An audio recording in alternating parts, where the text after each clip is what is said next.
Ladies and gentlemen, welcome to Chanel Jasmine, the best novel Chanel for romantic stories.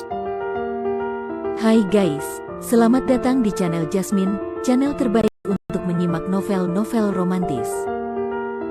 Mohon dukung channel ini dengan subscribe, like dan share video-video yang ada di channel ini. Terima kasih.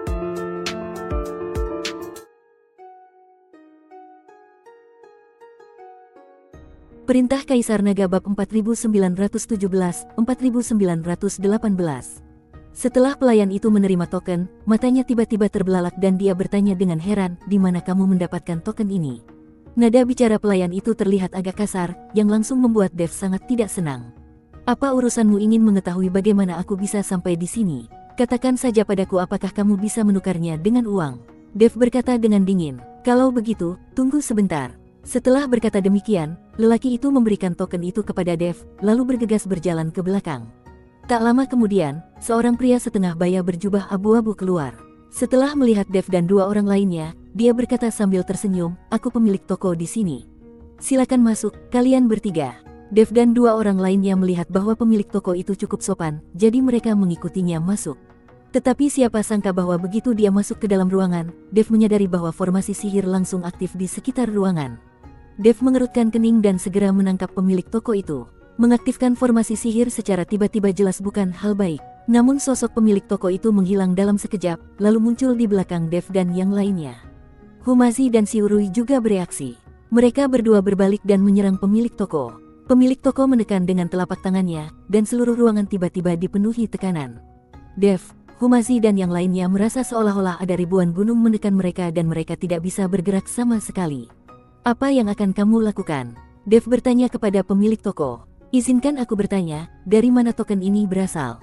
Pemilik toko itu bertanya dengan suara tegas, tidak lagi sopan seperti sebelumnya. "Seseorang memberikannya padaku," kata Dev. "Siapa yang mengirimnya?" Pemilik toko itu terus bertanya. "Niuli, sepertinya dia adalah tuan putri dari kota Badak ini." Dev menjawab. Mendengar nama Niuli, pemilik toko melambaikan tangannya dengan ringan, dan tekanan di ruangan itu langsung menghilang. "Berapa harga yang kamu inginkan untuk menggadaikan token ini?" tanya pemilik toko. 10.000 koin abadi, Dev berkata setelah berpikir sejenak. Karena pemilik toko menghilangkan tekanan dan melunakkan sikapnya setelah mendengar nama Niuli, tampaknya gelar putri Niuli sangat berguna. "Jangan sembrono, kalau kamu mau sebanyak itu, aku akan memberikannya padamu," Humazi berkata sambil dengan lembut menarik ujung pakaian Dev. Siurui juga merasa bahwa tawaran Dev agak terlalu tinggi dan pihak lain pasti tidak akan memberikannya kepadanya. Dia tahu, dua wanita hanya berharga 500 koin abadi. Jadi, berapa banyak wanita yang dapat dia beli dengan 10.000 koin abadi? "Tidak banyak," kata pemilik toko tanpa ragu sedikit pun, lalu melemparkan sebuah tas penyimpanan kepada Dev. Dev juga tercengang, menatap tas penyimpanan di tangannya dengan rasa tidak percaya. Dia tidak menyangka pihak lain akan memberikannya begitu mudah. Mengetahui bahwa token kecil ini sangat berharga, dia meminta lebih. Sial, ini terlalu sedikit. Dev sangat menyesalinya saat ini, tetapi tidak ada gunanya menyesalinya. Periode pengembalian saat ini adalah 10 hari. Jika kamu tidak datang untuk menebus barang-barang tersebut dalam waktu 10 hari, barang-barang tersebut akan menjadi milik paviliun Tianbao kami, kata pemilik toko. "Tidak masalah." Dev mengangguk, lalu pergi bersama Humazi dan Siurui. Melihat betapa bahagianya Dev dan yang lainnya, mulut pemilik toko sedikit melengkung. "Bos, orang-orang ini tidak akan menebus token ini, kan?" Petugas itu bertanya pada pemilik toko. "Tidak, mereka tidak tahu nilai token ini, kalau tidak, mereka tidak akan menggadaikannya. Token milik sang putri sebenarnya diberikan kepada orang yang baru saja diantar ke sini melalui jalan surga." Itu cukup menarik. Mata pemilik toko itu menyipit sedikit, dengan kebingungan di matanya. Kemudian pemilik toko mengeluarkan sebuah kotak kayu yang terlihat sangat halus dan meletakkan token itu di dalamnya. Lalu dia mengeluarkan setetes darah dan meneteskannya ke kotak kayu. Seluruh kotak kayu itu seketika memancarkan cahaya merah aneh. Ketika Dev dan teman-temannya berjalan keluar dari paviliun Tianbao, pria besar itu masih menunggu di luar. Ketika dia melihat Dev keluar, dia buru-buru bertanya, "Apakah kamu sudah menukar koin abadi?" "Jika aku menukarnya, itu hanya 1.000 koin abadi. Lihatlah betapa cemasnya dirimu. Aku punya banyak koin abadi." Humazi menyambar tas penyimpanan dari tangan Dev, lalu mengeluarkan 1.000 koin abadi untuk pria besar itu. Melihat ke arah 1.000 koin abadi dan kemudian ke tas penyimpanan Humazi, pria besar itu terkejut. Pada saat yang sama, ada keserakahan di mata pria besar itu, tetapi itu hanya berkelebat sesaat. "Baiklah, sekarang uangnya sudah dibayarkan. Ayo ikut aku menjemput orang-orang. Setelah pria besar itu mengatakan ini, dia membawa Dev dan yang lainnya kembali ke panggung. Pria besar itu membuka kurungan besi dan menggendong kedua wanita itu keluar. Kalian boleh membawa orang-orang itu pergi, tapi ingat untuk memberi tanda tahanan pada mereka, kalau tidak, mereka adalah manusia dan tidak akan bisa bergerak di kota ini. Dan manusia-manusia ini hanya bisa menjadi budak. Tidak apa-apa jika mereka ingin melampiaskan amarah, tetapi mereka tidak boleh punya anak, karena itu akan menodai garis keturunan ras manusia binatang kita. Pria besar itu memberi instruksi pada Dev dan dua orang lainnya. Itu bukan urusanmu, dia milikku sekarang, Humazi berkata, dan tidak sabar untuk pergi bersama kedua wanita itu. Melihat ekspresi Humazi yang tidak sabar, Dev hanya bisa tersenyum tak berdaya. Setelah Dev dan yang lainnya pergi, seorang pria bermata biru berjalan mendekati pria besar itu. Pria besar, apakah mereka benar-benar menghabiskan 1000 koin abadi? Tanya pria bermata biru itu. Pria besar itu mengangguk, ya. Tetapi mereka memiliki lebih dari 1000 koin abadi di dalamnya. Aku rasa setidaknya ada 10.000 di dalam tas penyimpanan itu. 10.000, pria bermata biru itu berseru, sepertinya kita akan menjadi kaya. Kota ini dalam keadaan siaga tinggi akhir-akhir ini, jadi mungkin sulit untuk mengambil tindakan.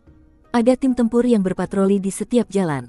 Dan kudengar kota harimau terbang telah mengirim banyak mata-mata, menunggu kesempatan untuk membunuh penguasa kota. Tidak bijaksana bagi kita untuk mengambil tindakan sekarang. Meskipun orang itu tinggi besar, dia tidak bodoh. Kesempatan itu langka dan tidak akan pernah datang lagi. Jika kita berhasil kali ini, kita akan meninggalkan kota badak. Dengan begitu banyak koin abadi, kita bisa bebas dan mudah pergi kemana saja. Pria bermata biru itu membujuk pria besar itu. Setelah ragu sejenak, lelaki besar itu mengangguk dan berkata, baiklah, mari kita bertindak cepat. Setelah itu, kedua sosok itu menghilang seketika. Sementara Dev dan yang lainnya tidak tahu bahwa kepura-puraan Humazi dan memamerkan begitu banyak koin abadi telah membawa mereka ke dalam masalah.